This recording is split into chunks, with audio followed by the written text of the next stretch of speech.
before I turn the camera around, show you what we've been up to. This car has been here for 8 evenings, well 8 days, but I've worked on it for 8 evenings, and I'll add some pictures along the way. But yeah, it's had bottom half sections of the A panels replaced before they got refitted. I then replaced the inner step where it was all rotten in that bottom corner, and there was some various little holes on the top side of both door steps which got patched in and then body worked, and there was a patch in the boot floor as well. And then it was a major clean down. This whole car is a 1980 Clubman. Just looking at it now, it's fucking perfect, really.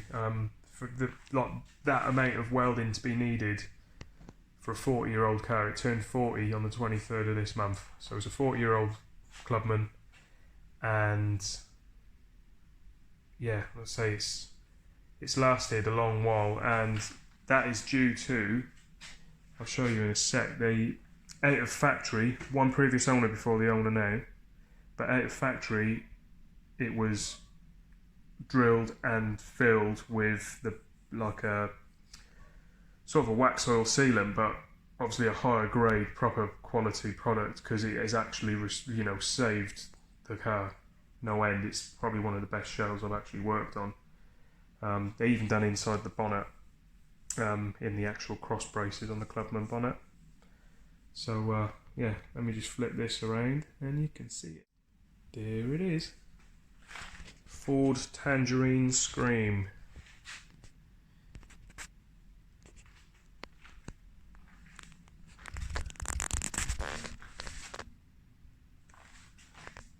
Sticky floor from the clear coat. Should put the light on, really. Let's get the light on the camera.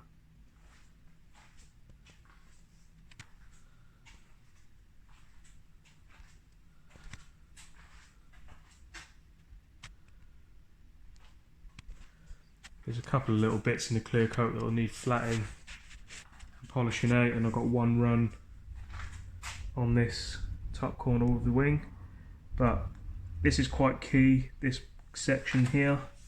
I'll add some pictures, didn't get any videos of it, but this section right here, even with bar coat, which is a paint that you put on to, in theory, seal the car, I still had a paint reaction there, which I resolved last night, thankfully.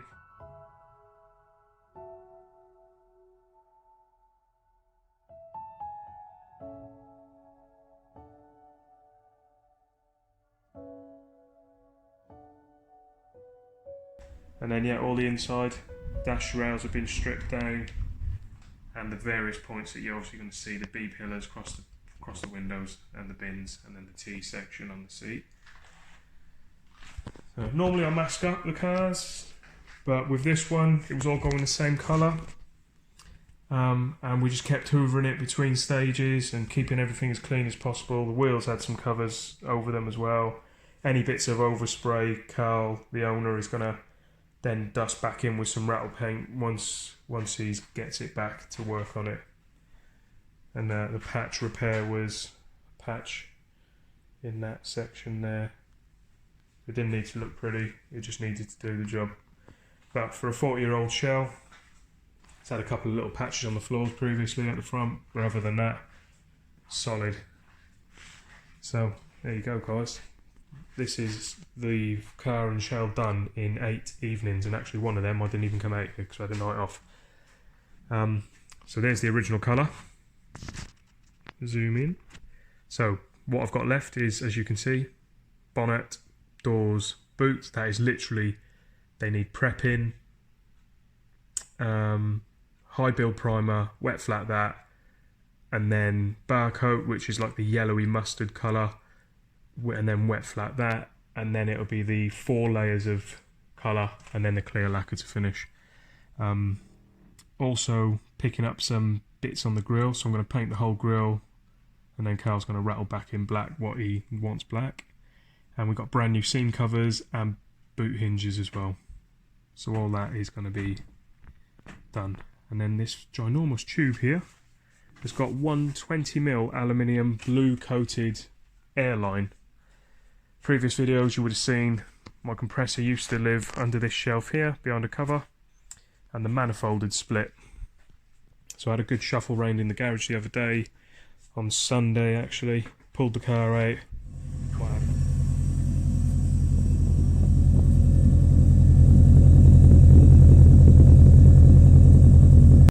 And sorted out my manifold. So basically on my tank, got a twin manifold, so a twin outlet.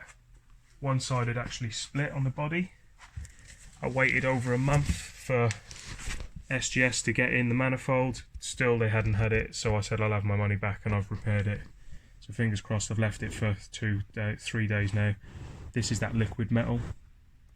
So I've liquid metaled the manifold, refitted everything back onto it. Used PTFE fluid, not tape, which is what they recommended. And they also recommended, actually one of these guys, it was spray guns direct. That's where I bought my new gun, paint gun from.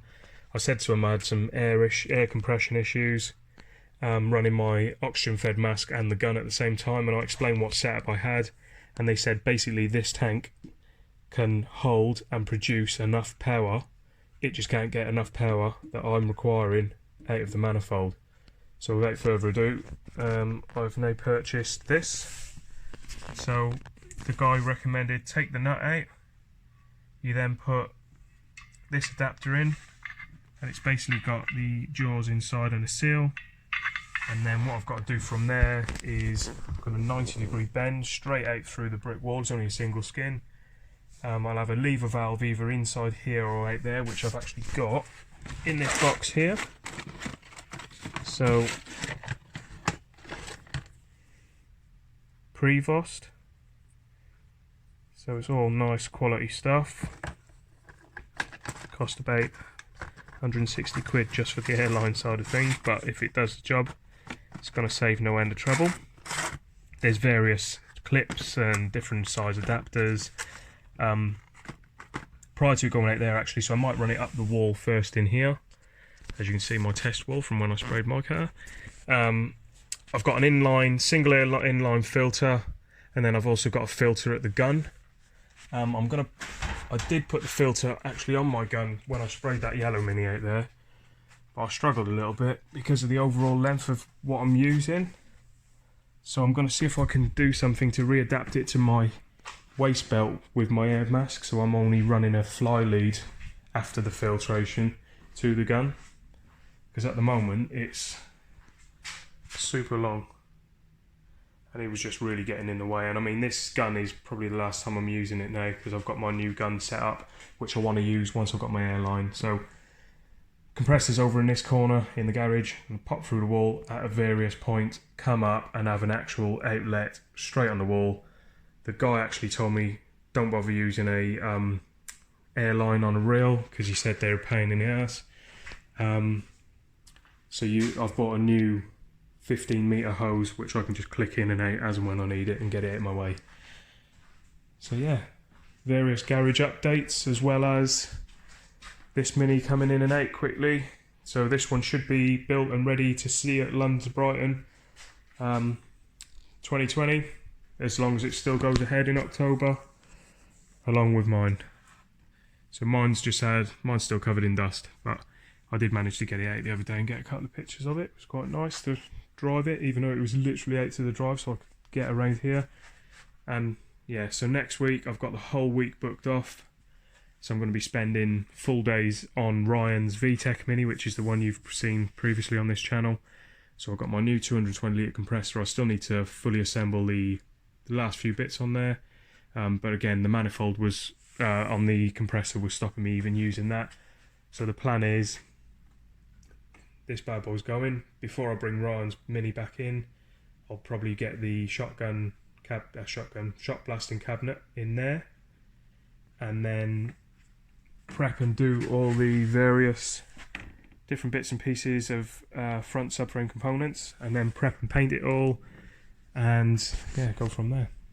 But oh, another thing I did, these worked okay. 4-inch fans extract, and then I reversed 2 fans to do supply air up in the ceilings over there. I mean, still got a bit of plumage in here when I was painting, but it was a lot better. So yeah, a little bit of an update all round really. So, what else I was going to show you? Just bought some hooks. I'm going to screw these into the timber of the ceiling at various points so we can suspend all these panels and paint both sides at the same time instead of having a faff around waiting for the sides to dry. And then from there, future things can be painted, like all these components for Ryan's car as well. So yeah, there it is, guys. A couple of little bits that, like little blemishes that need wet flatting back and polishing out, but as a gun finish, that's what you got. So take care, guys. If you like this, hit the subscribe button if you haven't already, or thumbs up, and hit the old ding dong for every time I post up a new video. So take care, stay safe, happy minion. I keep a photograph in which we were in love, caught in your eyes, waiting for the sunrise.